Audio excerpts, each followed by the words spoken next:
Good morning, children. Today we shall continue with the first chapter, Human Geography, Nature and Scope, Unit 1. Now, the next topic in this chapter is Human Geography through the Corridors of Time. The process of adaptation, adjustment, and modification of the environment. It started with the appearance of human beings on the surface of the earth. Human beings and physical environment दोनों में बहुत close relationship है. जब human beings आए अर्थ पे तो उन दोनों में धीरे धीरे अडेप्टेशन, एडजस्टमेंट और मॉडिफिकेशन होने लगा. Okay, now earlier there was very little interaction with different societies, between the different societies, and the knowledge about each other was very limited. But travelers and explorers, they started spreading widely the information about all those areas they visited.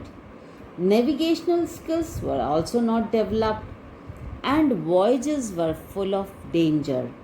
So, the late 15th century, it witnessed many attempts of exploration in Europe, and slowly the myths and mysteries about different countries and people, they started to open up. The colonial period, it further provided a motivation to further explorations in order to assess the resources of the regions and to obtain detailed information about them. Now, it was during this period that three branches of geography developed. The first branch was, as you can see in the chart, welfare school of thought. Second was radical school of thought, and the third was behavioral school of thought. The welfare or humanistic, as it is called, school of thought was mainly concerned with all the different aspects of social well-being of the people. These included aspects such as housing, health, and education. Geographers have developed welfare as a base to study geography. This thought was the result of rapid changes that happened after the Second World War, because the war gave birth to many human problems. Welfare or humanistic thought thus developed. The second is the radical school of thought. It employed Marxian theory to explain the basic cause of poverty, deprivation, and social inequality. Contemporary social problems were related to the development of capitalism. Third is behavioral school of thought. In the 1950 to 60, on the basis of psychological researches through qualitative and other methods, many humanitarian aspects like human race, caste, and religion came forward. It laid great emphasis on lived experiences and the perception of space by social categories based on ethnicity, race, and religion, etc. So, these were the three branches of geography that developed during this course of time.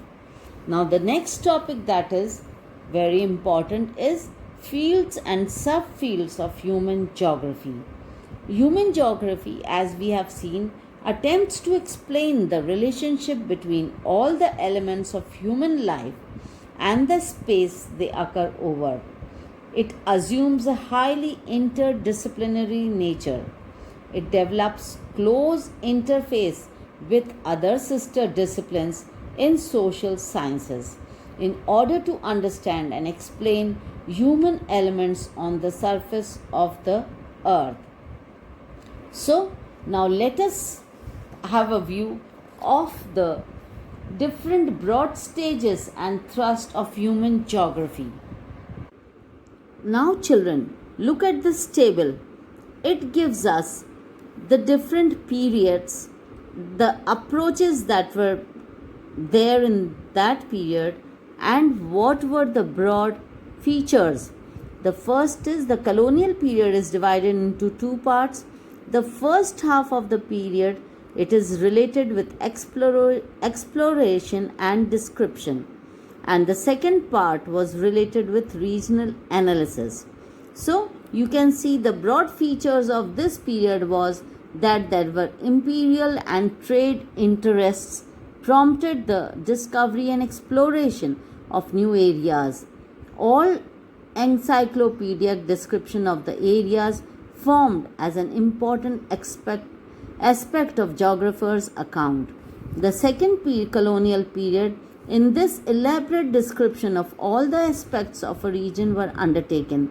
The idea was that all the regions were a part of a whole, that is the earth. So understanding the parts in totality would lead to an understanding of the whole. The third period is the late 1950s to late 1960s. The approach was spatial organization. It was marked by the use of computers and sophisticated statistical tools. Laws of physics were often applied to map an analysis of human phenomena. This phase was called the quantitative revolution. What was the quantitative revolution? I will further tell you after we do this table. The next was the period in the 1970s. Its approach was emergence of humanistic, radical and behavioral schools. During this period, the broad features of this period were discontentment with the quantitative revolution and its dehumanized manner of doing geography led to the emergence of three new schools of thought.